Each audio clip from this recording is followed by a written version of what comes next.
Bom dia, Carriço, tudo bem? Seja bem-vindo mais uma vez aqui com a gente. Bom dia, Tânia. Bom dia, Douglas. Bom dia, Sandro.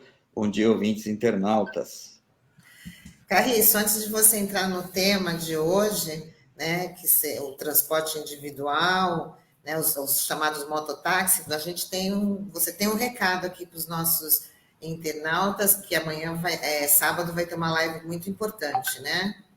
Ah, sim, importantíssimo. É a terceira rodada das Conversas Cidadãs, Célio Nori, né, em homenagem ao nosso grande inspirador pela luta pela cidadania, o querido Célio Nori, e promovida pelo BR Cidade, núcleo da Baixada Santista, que vai abordar nesse sábado, às 17 horas, a partir das 17 horas. Queria ver se o Taigo consegue projetar aí o link, né? Muito obrigado, Taigo. A questão das comunidades tradicionais, né? Essa é uma questão extremamente importante para nós, caiçaras, né? Porque as comunidades tradicionais aqui no litoral, elas sofrem ataques, né, constantes aos seus direitos, e elas foram varridas, né, de várias cidades do litoral pela atividade imobiliária, enfim, perdendo sua forma de subsistência, perdendo os seus territórios, né? E eu acho que é dever de todo cidadão, toda cidadã, lutar por preservar o que ainda sobra da nossa identidade, né?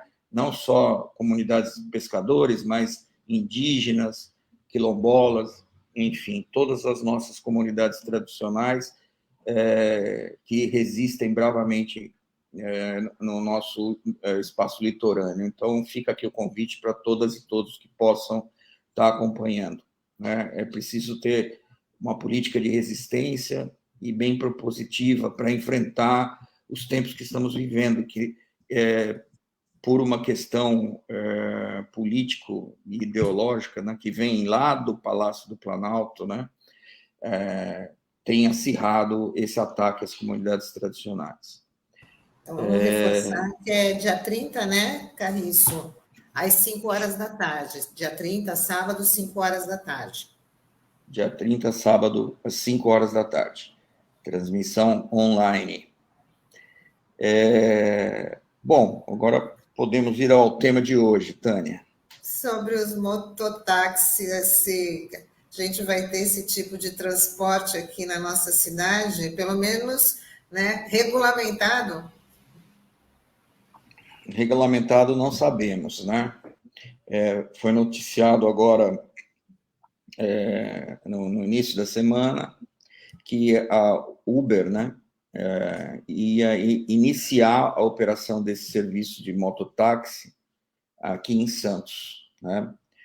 Portanto, já deve ter iniciado, né?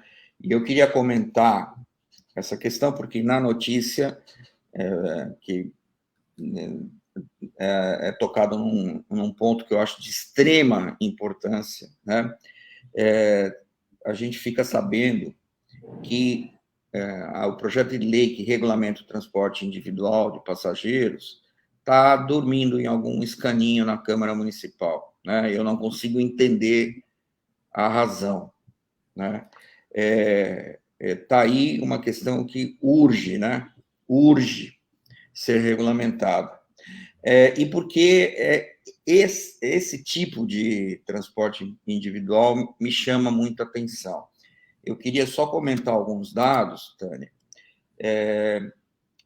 No mês passado, na Semana Nacional de Trânsito, foi divulgado um dado do IPEA, né, de que o Brasil ocupa a quinta posição no ranking mundial de vítimas de trânsito, né?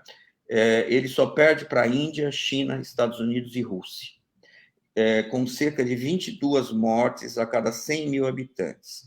E mais de um terço dessas mortes ocorrem por acidentes envolvendo motociclistas. Bom, gente, essa estatística é de mortes, né? Mas não se fala em sequelas, né? sequelas que sabemos todos que são graves, né? Amputações, gente que fica paraplégica, enfim. A motocicleta, gente, eu já fui motociclista na minha juventude, quando o trânsito era muito mais tranquilo, ela é um meio de transporte extremamente ágil, né? E que, de certa forma, empurra, né, o motociclista a imprimir mais velocidade. E todos nós que saímos pelas ruas, né, a gente observa os hábitos. Por exemplo, os motociclistas, eles trafegam pelo corredor entre os automóveis, né? Evidentemente, eles têm direito de ocupar o espaço da via pública, porque são um meio de deslocamento, né? E todos têm direito a ocupar o espaço na via pública. O automóvel ocupa muito mais espaço que a motocicleta, evidentemente, mas nessa disputa por espaço, a motocicleta é um elo super frágil, né? Como a bicicleta também é. E a Uber, ela garante que vai ser criteriosa na contratação dos profissionais, né? Que, aliás, diga-se de passagem, não serão empregados da Uber, né? A Uber é uma empresa do chamado capitalismo de plataforma, né? Ou seja, ela não tem empregados, né? É uma sacada absolutamente genial. Então, não cria vínculos empregatícios com o motociclista que vier a sofrer um acidente e ficar entrevado para o resto da vida, né? Lendo uma outra notícia que vem lá do Rio de Janeiro, que me causa também bastante preocupação, né? No Rio de Janeiro, há também alguns depoimentos de moradores de comunidade que falam que os motociclistas, quando estão dentro da comunidade, né, porque é um território quase que com lei própria, com regra própria, dispensam o uso de equipamentos de segurança, né, o principal, o capacete. Então, eu fico pensando aqui, né, que nessa nova modalidade de transporte individual, que com certeza vai seduzir muita gente, as adesões mais imediatas vão ser dos mais pobres, né? A gente vê nessa mesma matéria que saiu no começo da semana que o valor, né, da corrida vai ser um pouquinho mais do que a metade do Uber por automóvel, né? Aquele Uber X.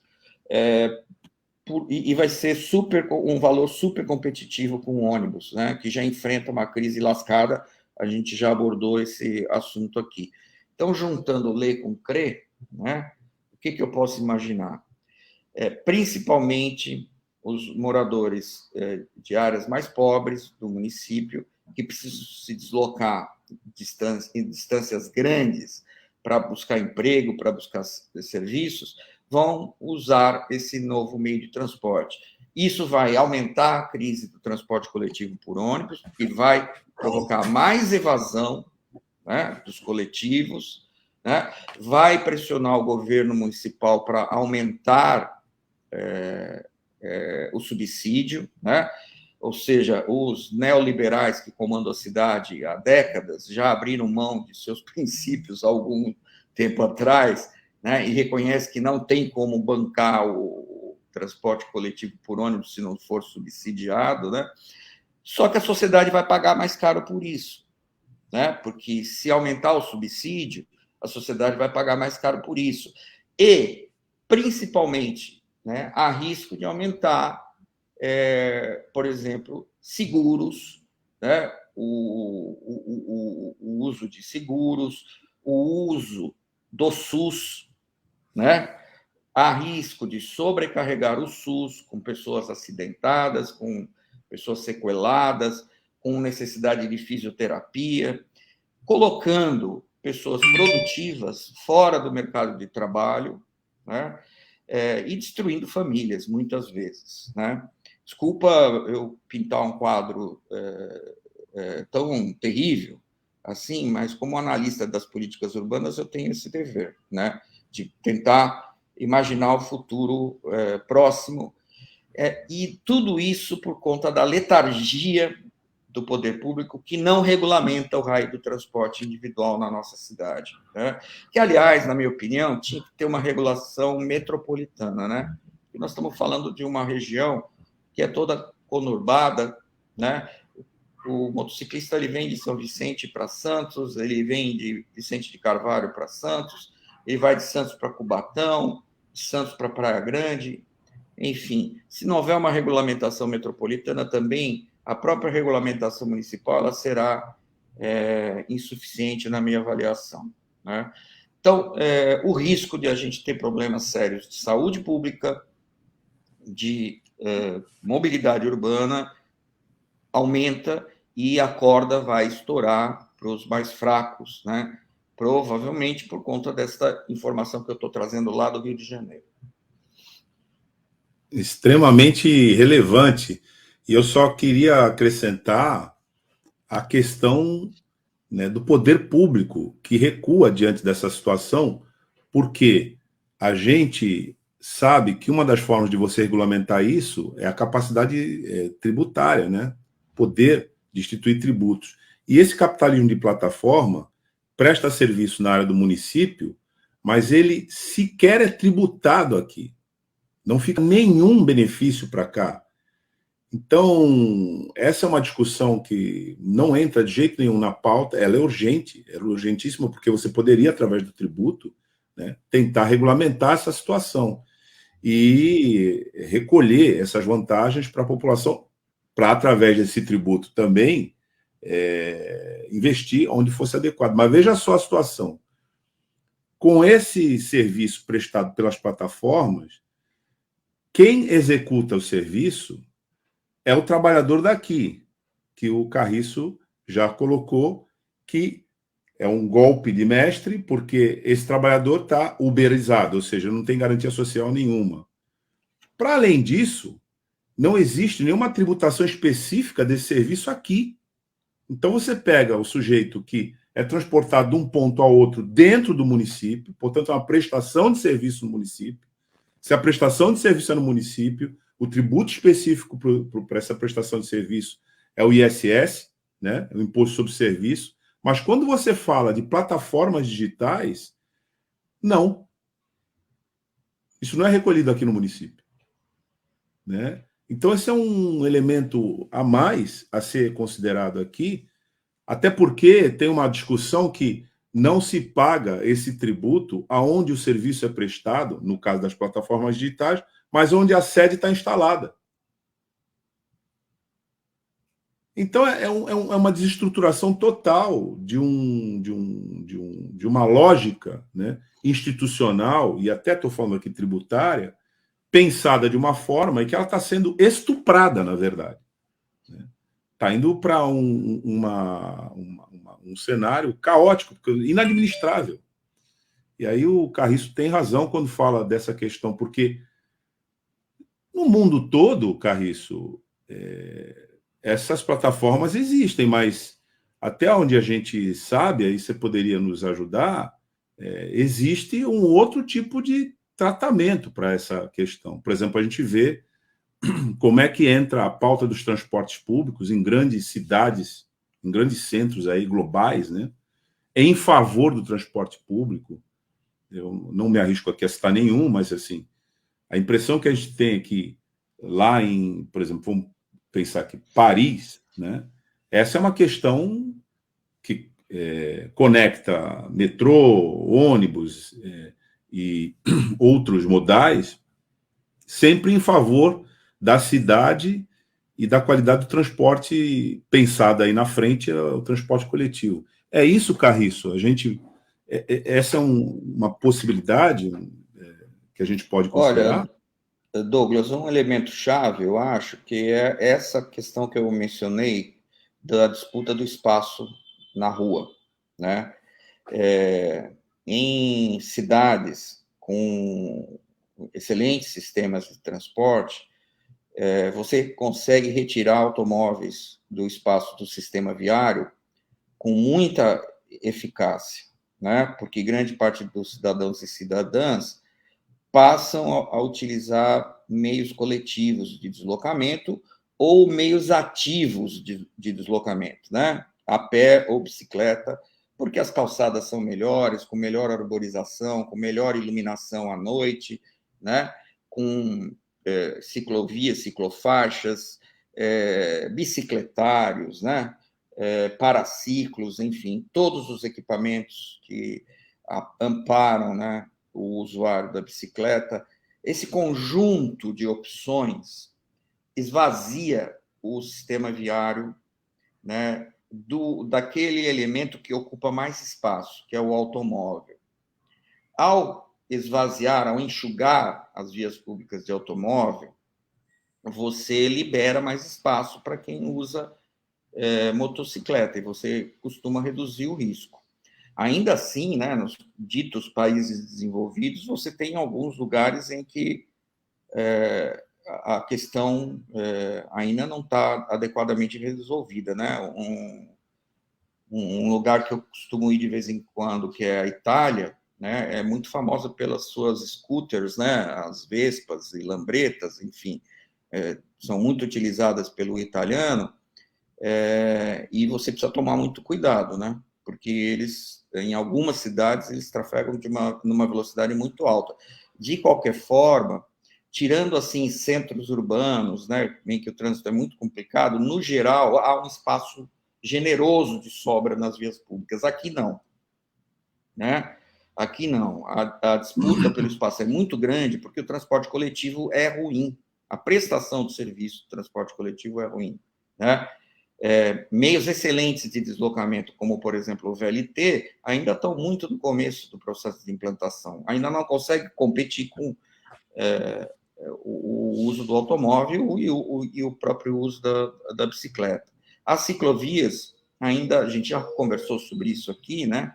Ainda precisa ter uma extensão muito maior da malha cicloviária, essa malha precisa capilarizar nos bairros por meio de ciclofaixas, né? Precisa ter implantação de mais paraciclos, né? Para as pessoas terem um mínimo de segurança para, né, amarrar a magrela, né, nesses pontos.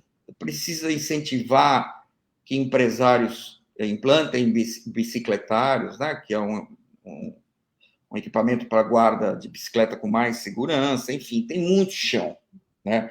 Muito chão.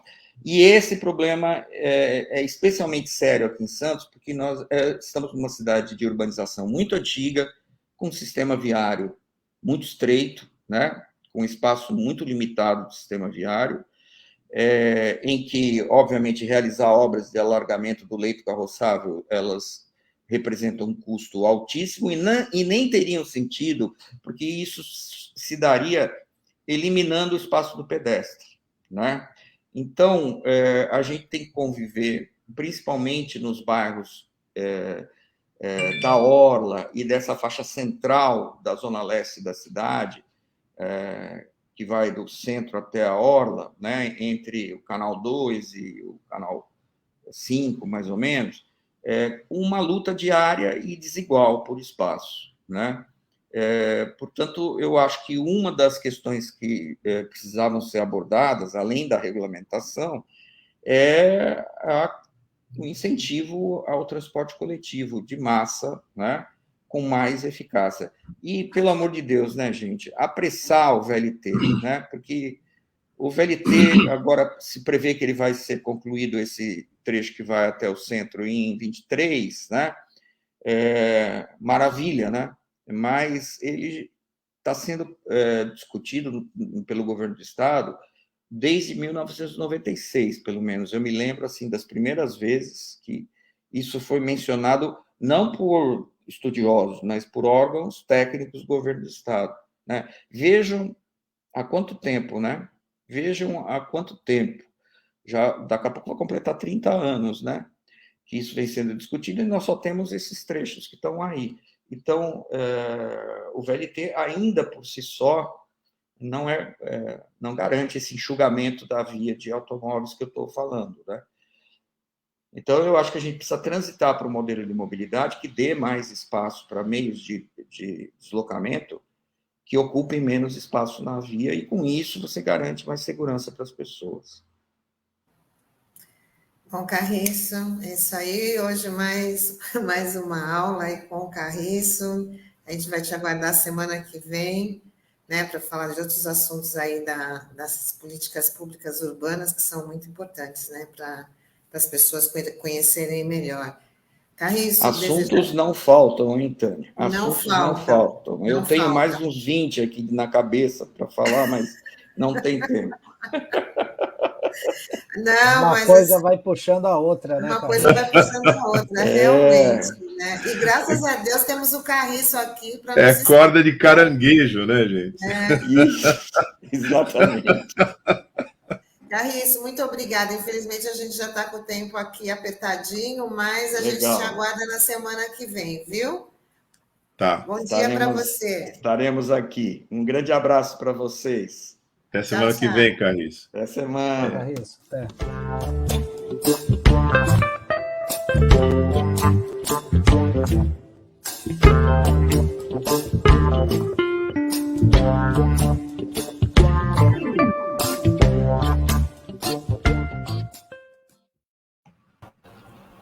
Bom dia, Maru. Você viu a felicidade da nossa bancada aqui? Teve pela primeira vez colisão no ar para ver quem chamava você primeiro, hein? Que bom! Bom dia, Maru. Seja bem-vinda. Obrigada, obrigada. Bom dia, Marô. Tudo bem? Tudo bem, tudo bem. Vamos lá. Maru, sua presença é fundamental nesse momento que nós estamos discutindo os auxílios, ou auxílio, né? Na verdade, Sim. já teve uma metamorfose gigantesca, auxílio emergencial, e há uma crítica que é bem ácida com relação a esse auxílio, que o trata como auxílio eleitoral, mas o fato é que nós estamos com uma dificuldade de tocar a pauta social com a emenda constitucional 95 e as fontes de financiamento da política social, que é um papel fundamental do Estado, né? Sim. O que se apresentou foi a retirada do Estado da vida das pessoas, né? E agora o feitiço aparentemente vira contra o feiticeiro. Como é que você avalia isso, Maru? Bom, primeiro assim, saudando a todos vocês, né? E muito bom voltar a estar mais uma vez nessa casa, RBA Litoral, né? É muito bom, que dá voz e vida a muitas reflexões importantíssimas sobre fatos reais. E temos que frisar isso em tempos onde parece que a mentira ou a desinformação quer prevalecer. E vocês primam exatamente por abrir frentes e discussões nesse sentido, né? E também eu queria saudar hoje os funcionários públicos, porque hoje é o dia do funcionário público, né? E é uma categoria de trabalhadores da qual eu fiz parte, inclusive, com muita honra, durante muitos anos de minha vida, e que hoje é o dia do funcionário público, é o dia no qual se homenageia e lembra uma categoria nossa da classe trabalhadora tão atacada, né, tão agressivamente mencionada como se fosse uma categoria de trabalhadores privilegiados, e não são, porque são eles que conduzem os serviços públicos. Então, nós temos que fazer essa homenagem, né, e reconhecer. Então, Douglas, eu acho que tem muitas questões aí, inclusive no convite, quando chegou o convite, tem a ver com esse desmonte de políticas sociais, né? Eu diria que numa cidade litorânea, me parece que é mais aquele esfarelamento da areia, sabe? Porque não tínhamos um monte de políticas, né? É algo que vem sendo desidratado. E isso é muito sinônimo daquilo que se chama de necropolítica, que é como se fosse uma deliberada, porém não confessa, intenção de extermínio, por meio da desidratação, esfarelamento das políticas sociais, né? A nossa, e aí a gente tem que retomar que a nossa Constituição, ela deixa muito claro que é dever do Estado brasileiro garantir direitos para uma vida digna de todos os brasileiros. E quando a gente fala de direitos, a gente está falando da condição de habitabilidade, saúde, alimentação, enfim, tudo aquilo que está no artigo 6º. E quando a gente fala dever do Estado brasileiro, nós estamos falando de União, né? Governo federal, governos estaduais e Distrito Federal e governos municipais. Então, eu diria que não é que o Estado se retirou, na verdade, o governo federal se retira, trava uma guerrilha federativa, ou seja, é como se existisse uma apartação, uma trincheira que coloca o governo federal novamente centralizado e brigando com governos estaduais e municipais. E a gente sabe que, na verdade, quem não está deixando de cumprir o dever com a população é muito mais os municípios, porque é no chão, é na terra dos municípios que as pessoas vivem. As demandas chegam aos CRAS, por exemplo, Centros de Referência da Assistência Social, a UBS, Unidade Básica de Saúde, né? Então, nós não podemos dizer que o Estado falta totalmente, não. É o governo federal que desvirtua o seu lugar nesse que seria um pacto federativo, e que não é, não tem sido essa prática, né? E quando a gente fala de auxílio, né, a gente tem que lembrar que nós temos muito mais do que um auxílio, a gente tem políticas de proteção social, né, estruturadas, que vêm sendo estruturadas, né, principalmente, por exemplo, a Seguridade Social Brasileira, que está lá na nossa Constituição. É a saúde, previdência e assistência social, né, que são complementares. A previdência, ela atinge aqueles que contribuem, né? Se a gente pegar pegar uma fatia histórica, o modo como foram estruturados o SUS, o SUAS, a educação, a gente tem dados, por exemplo, que mostra de 2004 a 2014, a pobreza baixou de 25% da população para 8,4%. Né? Entre 2015 e 2016, subiu para 11% e foi a 16% no início de 2021. E aí a gente tem que olhar o que significa este auxílio ou auxílios. A gente primeiro tem que voltar um pouco no tempo e falarmos desse desmonte, desse esfarelamento desde 2016, a partir de 2016. A Emenda Constitucional 95, ela congela o financiamento das políticas sociais, na proporção inversa ao aumento da desigualdade social da nossa sociedade, da nossa realidade, né? Isso mostra, e cada vez mais tem sido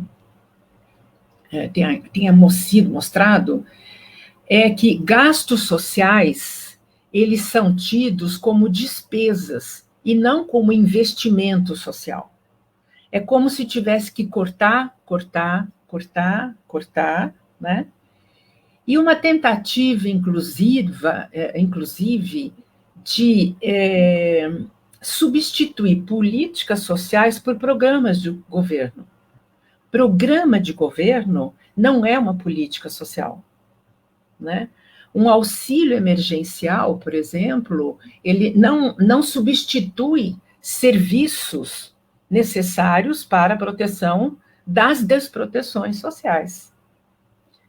Então, por exemplo, quando a gente começa a pegar exemplos, o enorme retrocesso já foi quando foi implantado no governo Temer um programa chamado Criança Feliz, né? Tudo bem que é fundamental valorizar a importância da primeira infância como uma fase crucial no desenvolvimento do ser humano. Porém, a estratégia adotada, foi a contratação de visitadores domiciliares, ignorando os profissionais da saúde que prestam serviços nesse, vamos dizer, no sentido da saúde domiciliar, né, da visita às pessoas, ignora, inclusive, todo um trabalho de busca ativa dos trabalhadores da assistência social com as famílias, e, na verdade, é uma dissimulada estratégia de fiscalizar o convívio familiar. E um grande álibi, né, sem nexo com a política, e um grande álibi para cortar o benefício do Bolsa Família, né? O auxílio emergencial, por exemplo, ele ignorou o SUAS, o Sistema Único da Assistência Social, né? Ignorou a capilaridade nacional, que existe mais de 8.135 centros de referência da assistência social no Brasil, os centros de referência especializados da assistência social, né?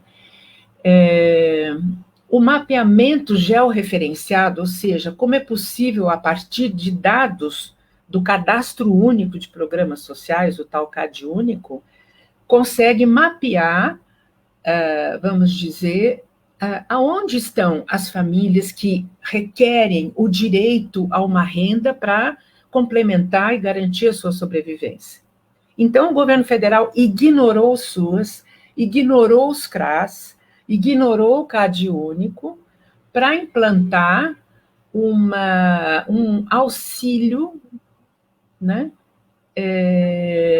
Mas associando totalmente à figura do presidente da República.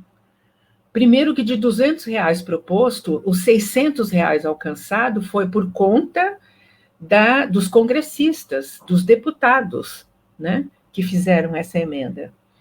E segundo, e várias medidas estão sendo tomadas nesse sentido, de dispensar o trabalhador, dispensar essa dimensão relacional, como a gente fala, que é quando uma pessoa vai num CRAS, quando vai num CREAS, que um profissional, um trabalhador, consegue detectar e ampliar até a possibilidade de acesso a outros direitos. Então, dispensa isso, né, e informatiza, né, cria uma relação virtual por meio de celular, ignorando a enorme exclusão digital que a nossa população vive, né? Então, na verdade, já tivemos esse impacto quando um auxílio emergencial, em um momento de fato de calamidade, é necessário ter, sim, o direito à renda, que é diferente de um auxílio. Auxílio é ajuda, não é direito. Auxílio é temporário, direito é permanente, né? E agora a gente vem com essa novidade chamada Auxílio Brasil. Como disse o ministro da Economia nessa semana, numa entrevista coletiva, ele fala de que é preciso ajudar os mais frágeis. Então, a retórica da ajuda personalizada, né, ela continua tentando, ao terminar, ao extinguir o programa Bolsa Família e substituí-lo pelo Auxílio Brasil, retirar a associação do Bolsa Família ao governo que o implantou, que foi o governo Lula, que foi em 2004, certo? E como eu disse, a ajuda como essa do Auxílio Brasil, ela é temporária, com possível sobrevivência durante 13 meses, de dezembro de 2022 a dezembro de 2023, né? Ela não tem lastro orçamentário. E é interessante porque quando o ministro da Economia menciona ajuda aos mais frágeis, é interessante porque, para mim, assim, frágil é a estampa de embalagem de produtos transportados. Cuidado, frágil, né? A gente não pode nominar uma pessoa frágil, e mesmo quando muitos falam vulnerável, não. Existe milhões de brasileiros em situação de vulnerabilidade, que ela é múltipla. Tem a ver com a condição de saneamento básico, da condição de habitabilidade, da mobilidade urbana, de ter o desemprego, que cada vez cresce mais, o trabalho informal e a fome. Então, são múltiplas situações que compõem essa situação de vulnerabilidade, né? Um benefício social, ele deve ter lastro orçamentário, assim como tem sido com o programa Bolsa Família, com o benefício de prestação continuada, que também tem sofrido cortes para idosos e pessoas com deficiência que não têm condição de se manter, benefícios eventuais para, por exemplo, auxílio, natalidade, e auxílio natalidade e outros benefícios em situação de emergência, né? Todos eles compõem uma política de proteção social, da assistência social, que tem sido ignorado por esse governo. Tem lá o Ministério da Cidadania, tem lá 1000 secretarias, né? Tem 1000 gestores, Secretaria Nacional do Desenvolvimento Social, de repente tem Secretaria Nacional da Assistência Social, o fundo público que é responsável por estar fazendo a gestão desta política de proteção social, ele foi deslocado da área da assistência social e agora compõe uma Secretaria Nacional de Fundos Públicos. Tudo isso para impedir o que seria uma articulação federativa, o cofinanciamento que é obrigado a ter entre governo federal, estaduais e municipal, e não deixar tudo nas costas dos municípios.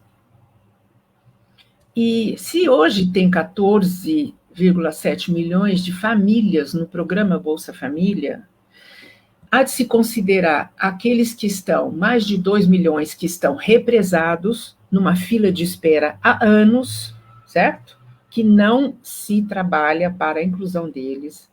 Há de se considerar a exclusão de beneficiários que teriam direito, pela regra, a ficar mais um tempo e uma saída gradual do programa quando consegue um trabalho, aumenta a renda familiar, o que é muito raro.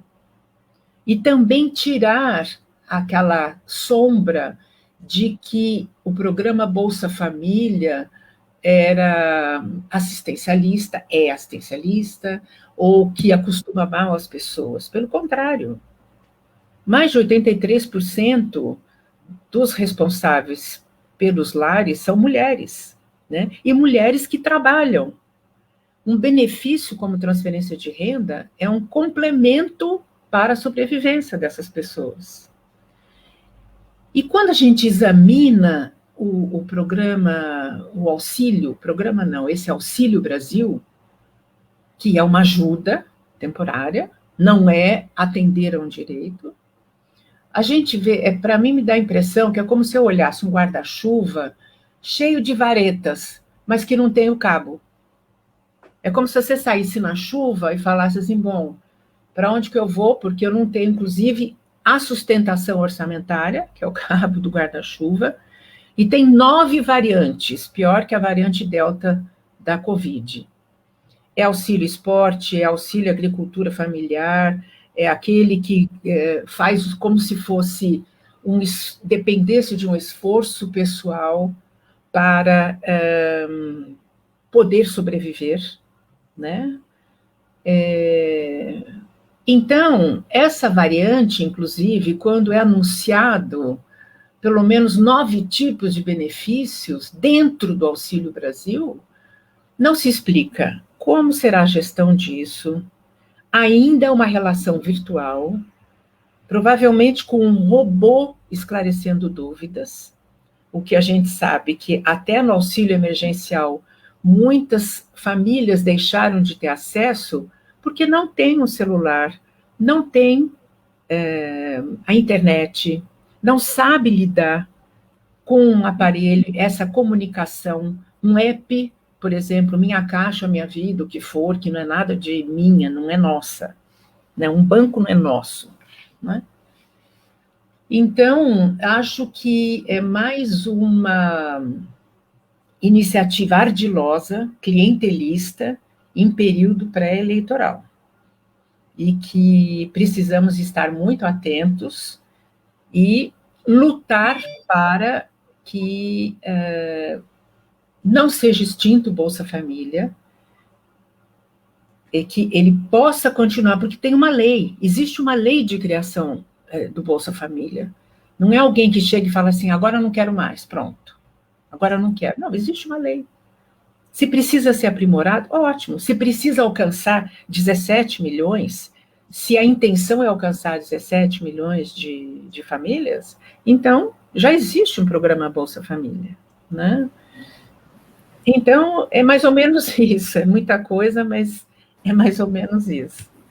Maro, eu queria até que você colocasse, você deu uma super explicação aí da importância desses projetos sociais que já foram nos governos Lula e Dilma e que agora estão sendo desmantelados. E o que a gente está observando no momento é a desculpa do governo federal de montar o Auxílio Brasil para substituir o Bolsa Família, mas que hoje a gente vê que eles estão dependendo da aprovação da PEC dos precatórios, né? Então, querem atrelar algumas medidas que vai também, tipo, desvestir outro santo, né? Vai desnudar um santo para cobrir o outro. Então, essa seria a desculpa. Como é que você está analisando essa dependência do governo para poder implantar essa ajuda, né?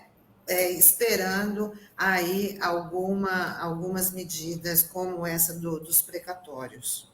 Então, essa PEC dos precatórios, ela tem sido, primeiro que o precatório é um direito que está sendo, na forma como está sendo tratada essa PEC, é um direito de pessoas que deveriam estar recebendo algum tipo de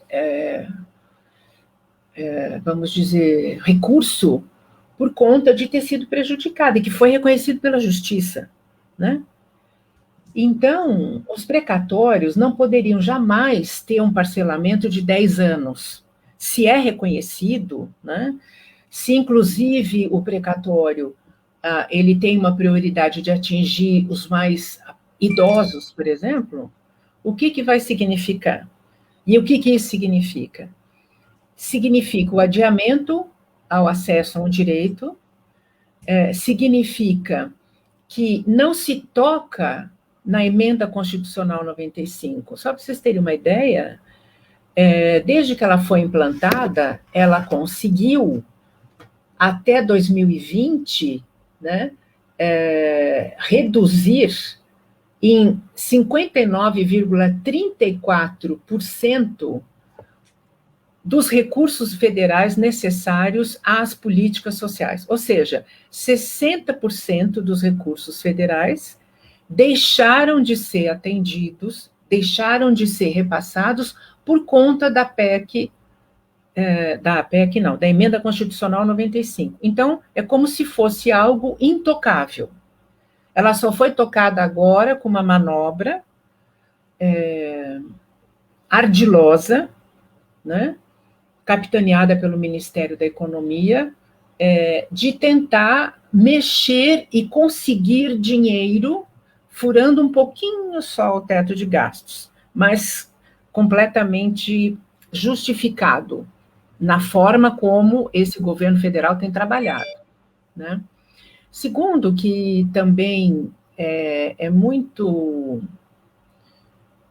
triste constatar que todos os debates, que inclusive a mídia abre, todas as discussões sobre políticas de proteção social têm sido capitaneadas por economistas. Nada contra, pelo contrário, são profissionais importantíssimos em qualquer realidade. Porém, não consultam profissionais que atuam, trabalham, não é? Com essa área, e nessa área. Então, a gente está vivendo também, mais do que nunca, uma prática, como diz o professor Evaldo Vieira, que foi da USP, da PUC São Paulo, que política social e política econômica andam juntas, mas a gente está vivendo um momento no qual as políticas sociais estão subjugadas pela política econômica. É um traço histórico. E nós podemos dizer que, em um período que eu posso dizer, porque eu atuei bastante nesse período, de 2003 a 2015, início de 2016, nós tivemos uma grande mudança. Primeiro, na igualdade de debates entre políticas sociais e política econômica. Segundo, é a preocupação de estabelecer, sim, né, estratégias fortes, estruturais, permanentes de proteção social aos brasileiros, às desproteções sociais. Para isso, já existiu o SUS, né, que foi amplamente fortalecido, foi estruturado a partir de 2004 e 2005 o Sistema Único de Assistência Social, que significa essa articulação entre União, estados e municípios, uma padronização das ofertas dos serviços, de tal forma que não ficasse mais naquela história de programas de governo, né? Uma atuação para evitar um duplo comando. Nessa área da assistência social, historicamente, se instalam as primeiras damas, que é algo que, infelizmente, mesmo calcificado, sobrevive, né? É uma prática que ela é lamentável, eu diria, com todo respeito às mulheres que estão nesse exercício, mas a gente achar que o lugar da mulher na política é este, como esposa do governante, para fazer o bem, ajudar o próximo, não existe, gente. Meu Deus, isso aí é da época do Vargas, isso é da época do Perón, mas, infelizmente, ainda, e não é só no Brasil, continua a existir. Então, ao estruturar um sistema único da assistência social, nós estamos falando de seguranças sociais, que devem ser ofertadas por meio dos serviços socioassistenciais e benefícios sociais. Então, não podemos deixar de falar da importância dos serviços socioassistenciais, né? Serviços que têm a ver com a acolhida, com o direito à convivência e ao convívio, né? Serviços que trabalham a prevenção ao isolamento, né? Serviços que trabalham, inclusive, com atendimento às pessoas vítimas de violência, né? Pessoas que tiveram seus direitos violados. Para isso foram estruturados os centros de referência, né? Os CRAS, os CREAS, há uma política para atendimento à população em situação de rua. Então, os centros POP, como se fala, foram estruturados Brasil afora, né? E vamos dizer que toda essa estrutura de mais de 12 mil unidades públicas estatais, a construção de estratégias para se estabelecer redes socioassistenciais com a iniciativa privada, né? Não esqueçamos que a filantropia, as práticas, elas vêm antes, antecedem o Estado brasileiro, mas é todo um diálogo para poder fortalecer e construir redes nas cidades, né? Que possam ser complementares entre si. E a gente vê que, praticamente a partir de 2016, essa narrativa de predomínio de programas volta com muita força. Programa não é política, política não é programa, né? Política social não é programa, não é sinônimo de um programa. Um programa como, por exemplo, benefício. Temos que tomar muito cuidado, estarmos alertas com uma narrativa que praticamente vai prevalecer na importância de benefícios sociais, como auxílio A, auxílio B, auxílio C, e como se isso fosse substituir os serviços para a população, certo? E não podemos aceitar que isso ocorra, porque é nos serviços que a população, que as pessoas conseguem, ao ser trabalhado junto com os profissionais desses serviços, né, se detectar e conseguir avançar no acesso aos direitos. É como se a gente pensasse assim, a saúde não precisa mais de médico, enfermeiro, mais nada, só em casos extremos. Então, o que substitui? Remédio A, remédio B, remédio C, certo? Então, não tem como estarmos muito atentos, achando que é um benefício, que, na verdade, é mais auxílio do que benefício, né? Não substitui, não pode substituir uma política social. E que, de fato, é isso que vem se tentando esfarelar. É isso que vem se tentando, e a sobrecarga é enorme aos municípios. Né?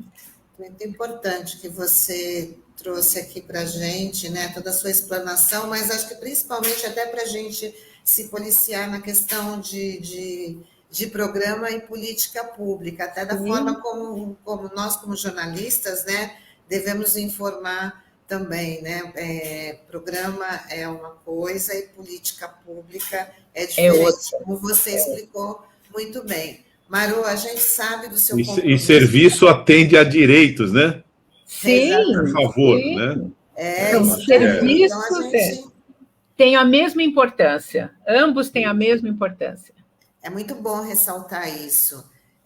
Maru, foi excelente aqui a sua participação e a gente sabe do seu compromisso, então a gente não quer te segurar mais, não quer atrapalhar a sua agenda do dia, né? Muito bom você ter tido essa disponibilidade aqui de estar falando com a gente, com os nossos internautas.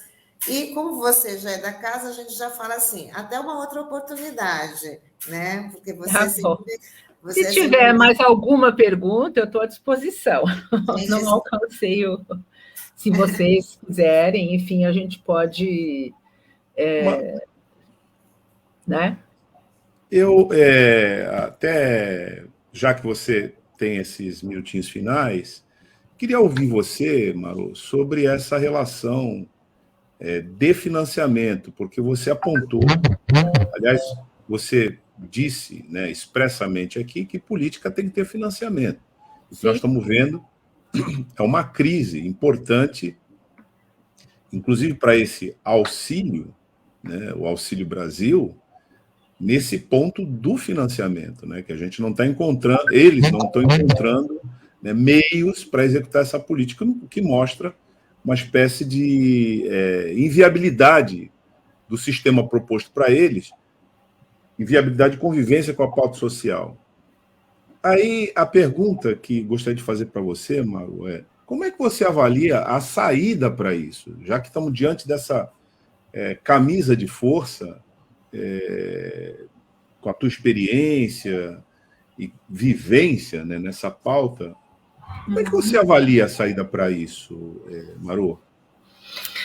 Então, eu acho que assim, o orçamento público, ele, inclusive, ele tem toda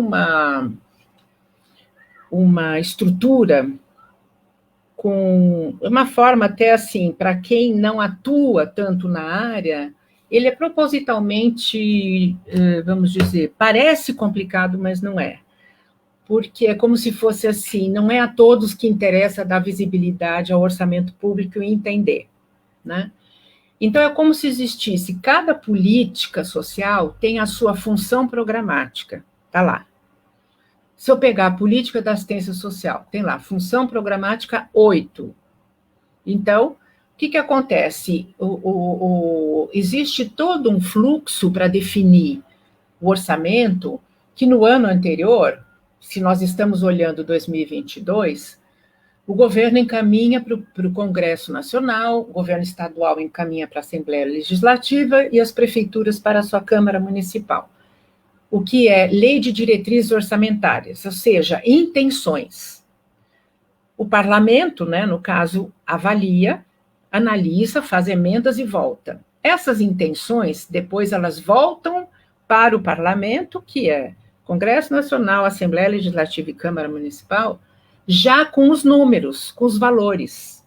E isso é debatido, aí tem emenda, tem negociação, etc, etc. E é nesse momento que o governo federal reserva um valor desproporcional do seu orçamento para as Forças Armadas, para o aumento salarial, para provisão, eventualmente, daquilo que seriam serviços das Forças Armadas, e uma reserva gigantesca, que é o que estão buscando agora também como suplemento na PEC dos precatórios, para as emendas parlamentares.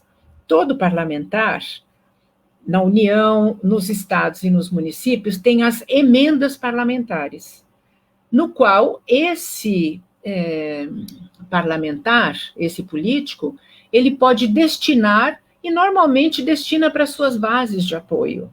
É muito raro a gente ver, por exemplo, como a vereadora Thelma de Souza faz em Santos, que é um debate público do orçamento parlamentar participativo, que eu tive a honra, inclusive, de inaugurar quando fui assessora dela enquanto deputada federal. Ou seja, debater com as pessoas para onde vai essa emenda parlamentar, para qual programa, para qual política, não é? Então, o que na verdade existe não é que não tem orçamento, existe orçamento. O governo, ele tem uma prerrogativa de poder, mesmo aquilo que está aprovado no parlamento, de fazer um ajuste. Ele pegar um dinheiro daqui, um dinheiro dali, jogar lá, isso é possível, existe lei para isso, certo? Mas o que acontece é que, há orçamento, sim, disponível para poder fazer essa jogada, que é uma jogada legal, legal no sentido de ter apoio legal. Segundo, não se pretende, segundo o governo federal dá amostras, de mexer em destinos desse dinheiro do orçamento para determinados coletivos, como Forças Armadas, como emendas parlamentares e outras, né, preservando seus interesses político-partidários. Então, na verdade, existe sim orçamento, mas não é um projeto, vamos dizer, explícito ou claro, que o governo dissimula dizendo que não tem orçamento, quer aumentar, porque isso, inclusive, eleva a potência de que, nossa, olha como esse presidente, né, ou como esse governo se preocupa com as pessoas mais pobres, está fazendo um esforço danado. Tudo isso faz parte de uma mesma narrativa, dissimulada e falsa. Em resumo, é isso, né? Tá bom, então, Marô, agora, né, a gente se despede, a Márcia Fara Reis, ela fala, Marô tem uma experiência teórica prática de excelência, sua fala expõe o desmonte das políticas sociais, o risco de programas para ganhar votos e o risco de termos mais exploração do ser humano, tudo de acordo com o que você expôs aqui, né, Marô? E a Vânia Neri, né, ela fala, bom dia, importante debate para atualizar o desmonte da política social. Professora Marô traz importantes esclarecimentos sobre esse cenário. E a Mônica Viana fala, famoso damismo, infelizmente vigora, muitas secretarias de assistência social são ocupadas pelas primeiras damas, quando você se referiu aí ao papel da primeira dama. E ela fala, grande Marô, muito bom ouvir suas reflexões sobre um assunto de tanta importância. Marô, muito obrigada, né, mais uma vez, sempre importante ter você aqui, né, e a gente vai falar um até breve, Tá certo. É breve, porque daqui a pouquinho você está de volta aqui para conversar com a gente novamente. Muito Tá obrigada, bom. ótimo dia. Imagina, eu que agradeço, e eu queria só assim aproveitar e terminar com a seguinte fala: nada a temer se não ocorrer da luta, nada a fazer se não esquecer o medo, do nosso querido e verdadeiro rei Milton Nascimento. Portanto, sigamos na nossa luta. Muito obrigada e até breve. Até breve. Tá? Um abraço para Bom vocês. dia. Bom dia. Tchau, tchau. Tchau. A Rádio Brasil Atual Litoral é uma realização da Fundação Setaporte, apoio cultural do Sindicato Setaporte.